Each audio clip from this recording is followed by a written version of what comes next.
Welcome to Fox Soul's Black Report. This is the space where we bring you Black America's headline news, views, and opinions. I'm Romeo. Hey there, I'm Brooke. I'm Demi. And on today's report, Senator Joe Manchin meets with civil rights leaders. The vice president invites female senators to dinner, and Biden's vaccine push fails to gain traction with African Americans. Elon Musk, he's a billionaire, owns Tesla, and definitely has paid less taxes than you. We have the details on a new report. Charlottesville lawmakers are removing statues. We're going to show you what's coming down, and Temple University making a historic appointment. Plus, ASCAP plans to honor Timberland, Swiss Beats, and D Nice. Pharrell Williams plans to open schools for low-income families, and R. Kelly lawyers want out. We have all that and so much more. This is Our Voice and Our Truth, so let's talk about it.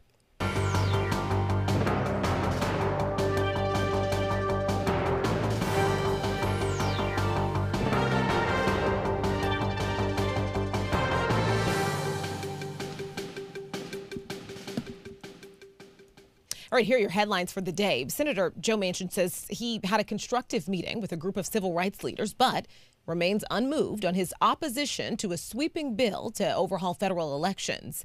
He told reporters, quote, there was nothing basically for or against. Basically, everyone's position was discussed. Here's a breakdown of who he met with. He met with NAACP President and CEO Derek Johnson, National Urban League President Mark Morial, Reverend Al Sharpton, Lawyers Committee President Damon Hewitt. He met with Johnetta Cole. He met with Leadership Conference on Civil and Human Rights Interim President and CEO Wade Henderson. He met with Melanie Campbell as well, the National Coalition on Black Civic Participation president.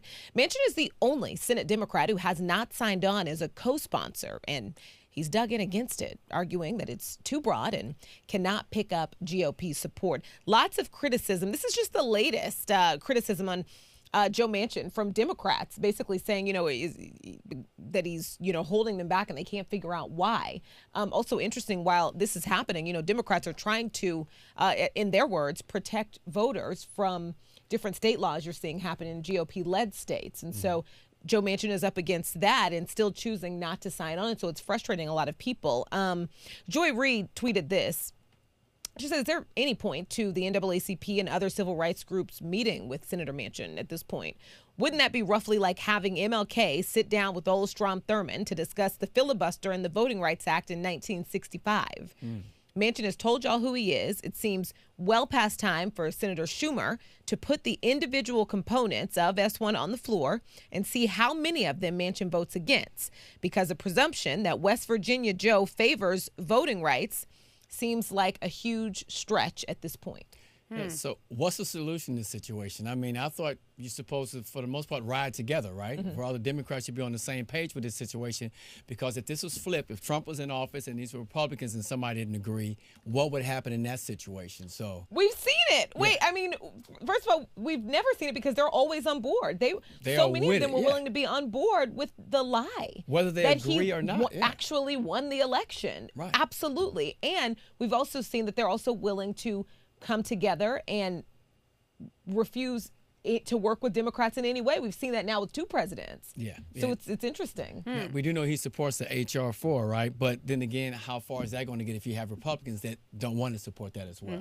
Yeah, I mean, him being against the For the People Act is definitely problematic. But I want to go back to that. You made a really good point, Romeo. We're already fighting across the aisle with the Republicans. We definitely shouldn't be fighting within our own party.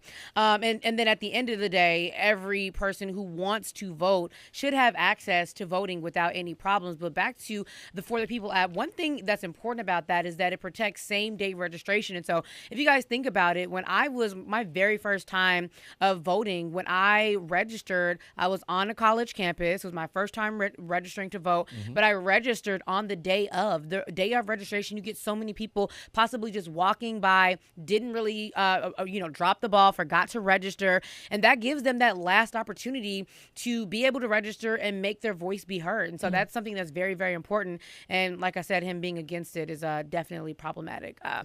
But moving right along here, guys. So Georgia faith leaders recently held a faith rally at the state capitol's Liberty Plaza over the state's newly passed voting laws that we're talking about. Here's Claire Simmons from Fox Atlanta with the details. This group of pastors and activists say some people might question why they would pray about these voting bills. But they say it's because prayer changes things.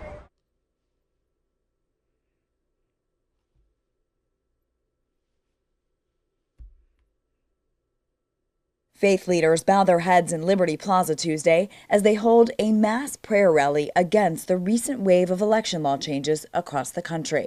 So we pray today now that it be on earth as it is in heaven. Righteousness and justice on earth in Georgia, on earth in Texas, on earth in Tennessee, on earth, Lord God, throughout the 50 states. Governor Brian Kemp signed Senate Bill 202 in late March. The new law requires voters to include their driver's license number on absentee ballots. And while it adds ballot drop boxes to law for the first time, it limits counties to just one box per 100,000 voters. In a one-on-one interview last week, Governor Kemp defended his support of the measure. I felt like the bill was a good bill.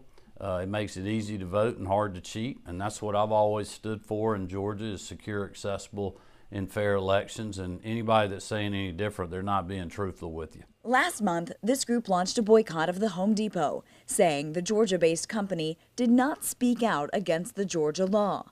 Now, Bernice King, daughter of Martin Luther King Jr., says companies should speak out in support of bills to improve voter access currently in Congress. Nothing would be more tragic than for us to allow the momentum of voter suppression laws in 47 states to take preeminence in our nation. We have the power to stop it in its tracks if corporate America would take its rightful place by coming out in support of the passage of the John R. Lewis Voting Rights Act and even the For the People's Act. This group says their fight may have started here in Georgia, but now they plan to take it national. They will be in Washington, D.C. next week to meet with U.S. senators and encourage them to pass the John Lewis Voting Rights Act. At the state capitol, Claire Sims, Fox 5 News. It's obvious when you see that video. I know our soulmates are upset. Why do we have to continue to fight?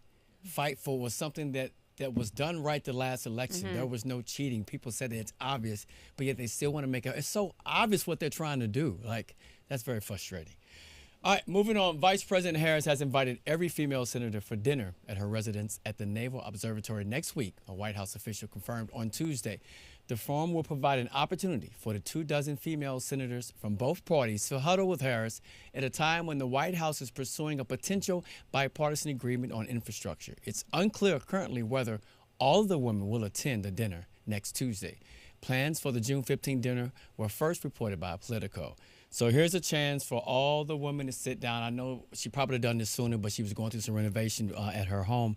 But the question is, will everyone show up? Who will not show? Because this is the point where you get to see who's really down with you, down for the cause, or with the movement, or who's just going to stand out and be just obvious, totally against it. That's what people are waiting on. And look, we have a divided Congress. We know that. We need to get some kind of things in order before the midterms come up, because if the Senate and all that and the House flips, we already know what's going to happen, right? Yeah, I definitely go for it, Demi. And I definitely think that everyone is waiting on pins and needles on the edge of their seats, including myself, to see who actually shows up. I mean, it would be an epic fail to be invited by the vice president, you know, aside from how you feel about her personally, to not show up. But also there are some people that have emotions and can't put that to the side. But, you know, at the end of the day, women get ish done. OK, if we can say that on the Black Report, we get things done. And I really love to see this women's empowerment movement forming in the boys club, you know, and a male dominated industry, if you will. So I'm really, really interested to see if there's any forward moving actions or what is accomplished, or if it's just dinner and she just wants to see, you know, it's a strategic political move here to see who wants to come. But yes, I'm definitely waiting by, what was it, June 15th? So June 16th, I definitely want to see how that meeting went. We're absolutely all waiting to see, you know, does everybody show up? Because, you know, everyone seems to be fighting for their version of women's rights. And, you know, obviously the vice president has a long history, and there's been different criticism. There are a lot of people in certain instances says she's falls short, but she does have a history of her own fight for women's rights. She has co-sponsored abortion bills, equal access to abortion coverage and health insurance, and Women's Health Protection Act. I mean, you all remember how she questioned now Supreme Court Justice Brett Kavanaugh during his confirmation hearings. She fought for a decade to win the backlog of unprocessed rape kits in the state of California, fighting cyber exploitation. Some people call that revenge porn on social media platforms. And so it will be interesting what comes of this meeting. And yeah, just the same, because we're all human. Who shows up and who chooses not to? We will keep you guys and our soulmates posted on that. Definitely. All right, so the U.S. Senate vote to confirm President Biden's first judicial nominee, Julian Xavier Niels, to serve on the U.S. District Court of New Jersey as the Democratic-led Senate looks to advance the president's push to reshape the federal bench. The final vote was 66-33. A simple majority was needed. Niels currently serves as the county counsel and acting county administrator for Bergen County, New Jersey. That's in New Jersey. Biden unveiled the first slate of judicial picks in March, including 3 black women chosen for circuit court openings. I think that Biden's focus right now, even for like his cabinet picks, everything that he's doing going forward, it seems like he's focusing on 2 things: experience and diversity. Because if you think about it, we could more black judges are needed overall, just in general. When we talk about judges needed, because you think about, I always want to go back to Derek Chauvin's murder trial. Say, for example, the entire jury felt like he was guilty, but then the judge comes back and they don't do what Peter Cahill, what Judge Cahill did, and, agree as well. I mean, he could have got off if we didn't have someone that actually cared about what was going on and was invested in it. So Dick Durbin in Illinois, he also weighed in and said that he's going to bring much needed experience and demographic diversity to our nation's courts. Like I said here, he also says the face of justice is often as important as the fact of the justice. And if people appearing before our courts feel that there's at least a chance for success based on the background and experience of a judge, I think it's a positive thing. And so that was very powerful to me, besides the fact that he's from Illinois. We love Dick Durbin, but I thought that was very powerful, because if you feel like you have a chance just seeing more black judges, right? If you are innocent, it'll make you feel like, wow, the right thing might happen in my case. Yeah, so I'm happy for this. that you may have a chance after all. He's a graduate from Morehouse College, started his career in 1991. And some will call this unfinished business, because he was originally nominated in 2015 with former President Barack Obama, but Mitch McConnell shut that down. We know that. So Joe Biden said, I'm going to go ahead and make sure this happens. So I applaud him in doing that. And this is very big for our communities. For sure. Speaking of very big, Demi, Romeo, how would you feel if it turns out you paid more taxes than Amazon's Jeff Bezos, the billionaire, richest man in the world right now? I wouldn't believe it, and I wouldn't want to hear that. Unfortunately, a new Blockbuster report from ProPublica details how some of the richest people in America had years in which they did not pay anything in federal income taxes. 0. This list includes Bezos, Tesla founder Elon Musk, former New York City Mayor Michael Bloomberg, and billionaire investors Carl Icahn and George Soros. ProPublica reporters got a hold of IRS data covering more than 15 years about the tax returns of thousands of the wealthiest Americans. So the outlet says they obtained the information from an anonymous source, does not know that person's identity, and did not request this information. So it was just given to them. The article comes as President Biden and congressional Democrats are pushing for higher taxes on the wealthy. Biden's American Families Plan proposes raising taxes on high-income Americans in several ways, including by increasing the top rate on ordinary income from 37% to 39.6%, taxing capital gains at the same rate as ordinary income for the highest income taxpayers, and taxing capital gains at death. Essentially, ProPublica pointed out that billionaires, unlike most other Americans, they benefit from tax avoidance strategies beyond the reach of ordinary people. Also, this brings to note a story that came out a while back where the IRS basically admitted to Congress that it audits poor people much more than wealthy people because they simply don't have enough money to audit wealthy people. It's easier to go after poor people, so they do. So not only do you not have access to some of these tax avoidance strategies, but the IRS audits you more often? Think about that from the perspective of the billionaire who owns Amazon and the people who work in the warehouse.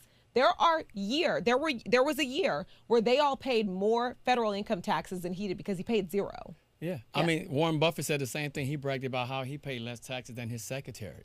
I mean, and I guess the key, like you kind of mentioned, company stock and investments with real value is how it's not always taxable year to year. So if that's how you wonder how not to get taxed. But, yeah, they'll take time out all day. I've been down this road where the IRS sends you letter after letter, harassing you. Like, they come for you, but yet they won't go for the ones that's making all that money. I mean, it's definitely not fair at all for these celebrities to, bring in so much money to skip out on having to pay taxes, and it becomes a burden for the everyday American.